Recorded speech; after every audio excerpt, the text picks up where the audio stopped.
Tom Vasel's top 100 games of all time. Some say that Tom is like a giant among men. Others say he's a little obsessed. Yeah! I don't even have a top 10.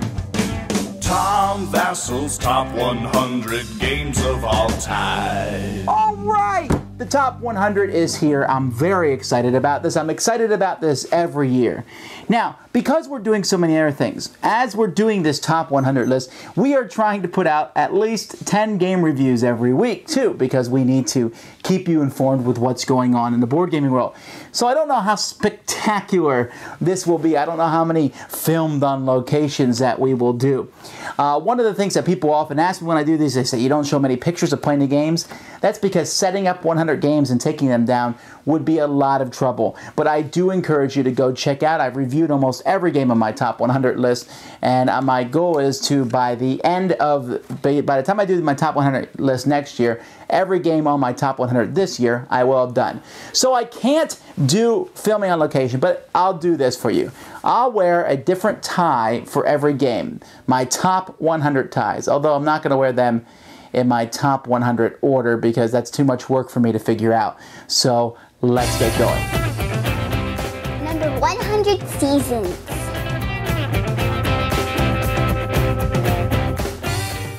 Alright, the first one we're going to talk about today is Seasons. Now, Seasons is very new to the list. It just came on my top 100 list this year because it just came out a couple months ago. In fact, it's just hitting the markets now, which is why it's probably not higher on my list. I really enjoy Seasons. Part of the reasons I love Seasons is because of just the components. These thick custom dice are just so fun to roll and neat, but the game also allows combinations with its cards and just has a really neat flair about it. It works really well with 2 and 3 players and also plays decently with 4. It's an excellent game, and almost everyone, not everyone I play with has enjoyed it, but most people have enjoyed it, and I think you'll find that Seasons will be one of the most played games from 2012. So it's new to the list. This is the first time on my list, and I don't know if it will be the last time, but I'm certainly getting a kick out of playing it, and I think of all the new games that I played in 2012, this is the one I played the most of. So that's pretty impressive since it only came out a couple months ago, and that, ladies and gentlemen, is why I like Seasons. Number 99, apples.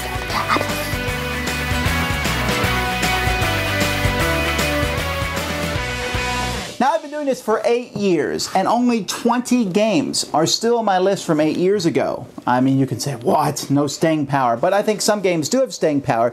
This is one of the games that has staying power, but woohoo, it just barely made the list at 99, and that's Apples to Apples. Now, here, I'll tell you why. I think Apples to Apples is an absolutely fantastic game. I think it's great to be used in all situations, and I very much enjoy playing it, and I can use it frequently, which is why it's still number 99. Remember, 99 out of 3,000 is a really good high number. But the reason it's not as high as it once was once in the top 20, is simply because I've gotten a little tired of it. And there are other party games that I would prefer to play. Some you'll see later on in the top 100 list. But Apples to Apples still is a fantastic game. I like having it with as many expansions as possible, and even custom cards that are a lot of fun. So for me, this was an easy pick for number 99, Apples to Apples. Number 98,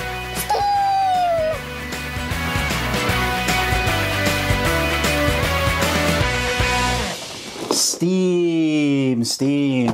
Now, Steam has fallen quite a bit. This year it's 98. Last year it was 56. So that's a pretty big jump down, even if you take into effect that, of course, new games that are great will knock games down. But Steam is the only survivor of the Age of Steam Railroad Tycoon's Steam trilogy, the 3 games that are very, very similar to each other. Steam is the only one I still have on the list, and it was knocked down mostly because I played another train game that I enjoy more. Hang on, and I'll show you that one in just a few minutes. But the thing about Steam that keeps it above Age of Steam is just too unforgiving and mean to new people. Railroad Tycoon is a great game. In fact, they're really doing well supporting it, all these things. It's just too big and expansive, and sometimes I just want to play a quick game, and Steam fits that bill a little bit better. But don't get me wrong, Age of Steam is still a fine game. It's just I find it too restrictive, and I won't play it probably ever again because Steam has replaced it for me. I'll play Railways of the World or Railroad Tycoon or whatever you want to call it. I like that one. It's big, takes up a lot of space, lots of fun, and very enjoyable game. It's just that Steam is the clear winner for me. All designed by the same person, basically, Martin Wallace. Steam is the one I like the best, and that's why it made number 98. Number 97, Illustration.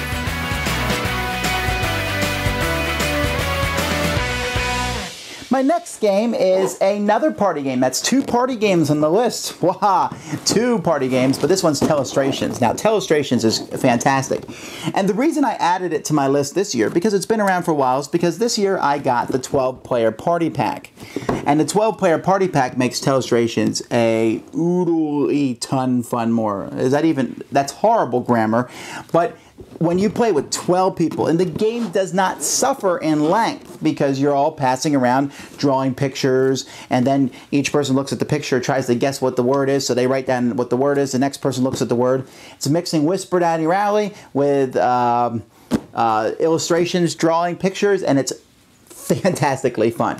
My only caveat is that I think you should make up your own things. Instead of using the cards in here, just make something up. Instead of saying, like here, we'll say horse, you can say Bluto eating a hot dog. And that, might be funnier and will result in really silly things as the game progresses. But it is an immense amount of fun. Yes, you don't need this game to play it. You can play it with a piece of paper and a pencil. But this flip book here with erasable markers makes it just one of the best party games I've ever introduced to people, especially in large groups. Going up to 12 players was a huge bonus for this. An easy choice for my top 100 list, Telestrations. Number 96, Rex.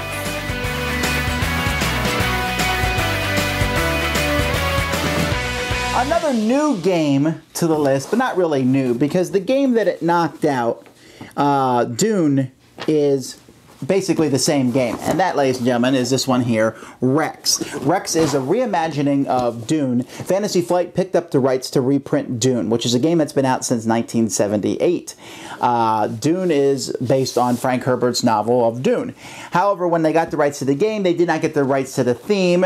Frank Herbert would state refused to allow them to use the Dune theme. So instead, they used the theme from Twilight Imperium. That's a fantastic universe, and it fits Rex. The game is just as well. They streamlined a few things and actually made the game better. And this would be higher on my list, except it has like very specific qualities for this to work. You really want to play with a full complement of 6, well 5, you can get away with 5 players, but 4 or less just doesn't work very well because you want all the different powers in play. But if you can pull that off and you have the 2 or 3 hours, well, it tends to more closer to 3, sometimes 4 hours of game length, this is a great game of negotiation, a lot of back and forth, and it really brings the theme. You can scoff at all you want, but each of these powers has a theme, and there's a story in here, and I like how it all works together. Add some fantastic components, and that's why it's in my top 100. Rex! Number 95, Mission Red Planet.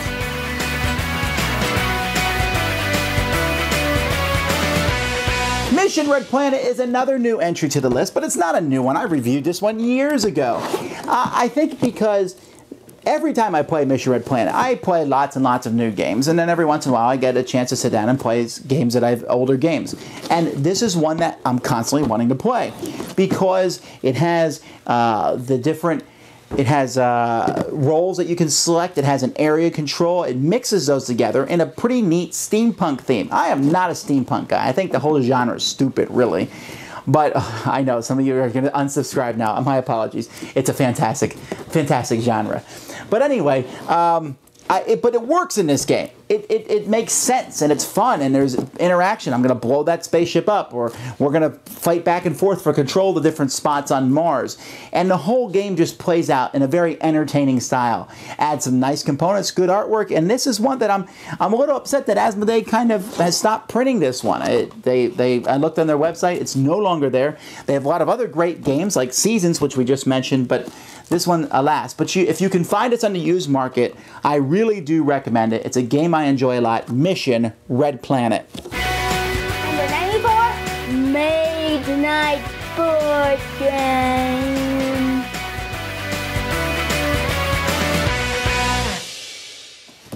Here's another one that's newish. I had a chance to play it not too long after I did my top 100 list last year. Mage Knight from Vasel, done by WizKids of all things. Mage Knight was a game I enjoyed quite a bit, but what Mage Knight was and what Mage Knight the board game is are very far cries differently. Some of you are saying Mage Knight is by far one of the best games ever. How not be higher on your list? Well, I do like it. Remember, it's in my top 100. But Mage Knight it has some deck building, okay, but it's about hand management, which is fun. You're moving around with your characters. There's so many options, different special abilities, cards, combat. But Mage Knight's a little slower, a little longer than I would like. I wish it was a little faster. If it was, it would probably be in my top 50, maybe even in my top 25. But as it is, I still do enjoy the game. I just don't get a chance to play it as much because of its length. But for a game that just offers deep, meaningful choices in a fantasy world that's really unlike anything else in the market, Mage Knight the board game is a great game. Number 93, Running Freight!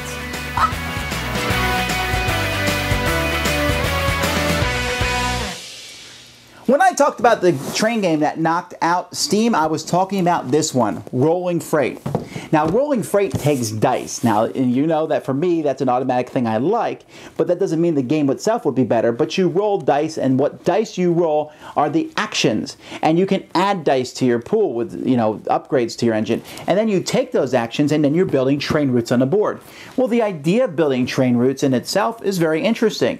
With more maps on the way, lots of options, but the two things that really make this game for me is, one, rolling the dice. And the fact that even if there's really no bad roll, there's just different rolls as you get them, and you have to determine what to do with the dice. And then secondly, the upgrades, because you can only have a few upgrades in this game to your train, and all the upgrades are really neat, and you have to decide which upgrades are going to help you the best. But I've always liked games that allow me to customize my own setup on my side. And so adding that into a train game, something that's not in too many train games, like the rail train games, you can go faster or carry more freight. That's your choice. Here I can get extra die or keep tiles from turn to turn. There's many different options. And for that, this is one of my favorite train games, Rolling Freight. Number 92, Fortress America.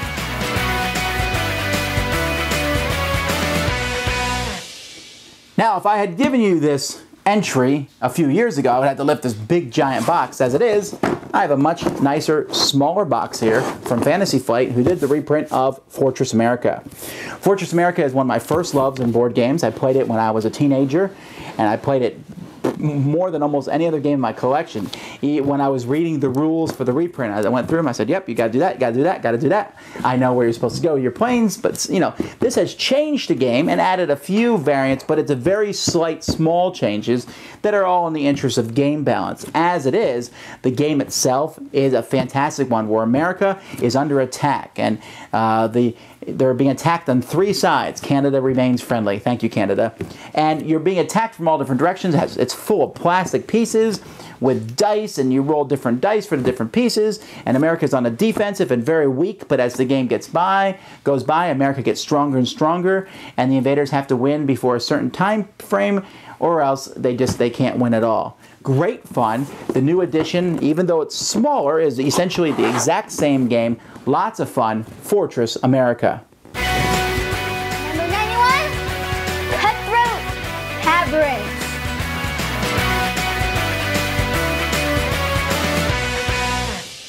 If I was doing a top 10 list of ties, this would be in the top 5, I think. Maybe even number 1. This is one of my favorite ties. But you're not here about that. You're here to talk about Cutthroat Caverns. Here I have Cutthroat Caverns. I have a couple books that go with Cutthroat Caverns. Cutthroat Caverns has a lot of expansions out there. And there are a lot of semi-cooperative games out there where people are kind of working together. Dungeon Run came out last year, made my top 100 last year. It did not this year because when I put them down, I do like Dungeon Run, and it's a good game. But Cutthroat Caverns wins out because it's so much more in your face and because of the huge variety.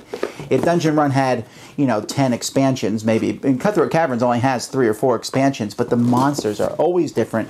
Each one has to be fought differently, and when you leave this game, somebody may not be happy. And I want games to bring people together, but at the same time, I do like how this one is like, wow, what's going to happen? So, very interesting. So that's Cutthroat Caverns. Now, that's 100 to 91.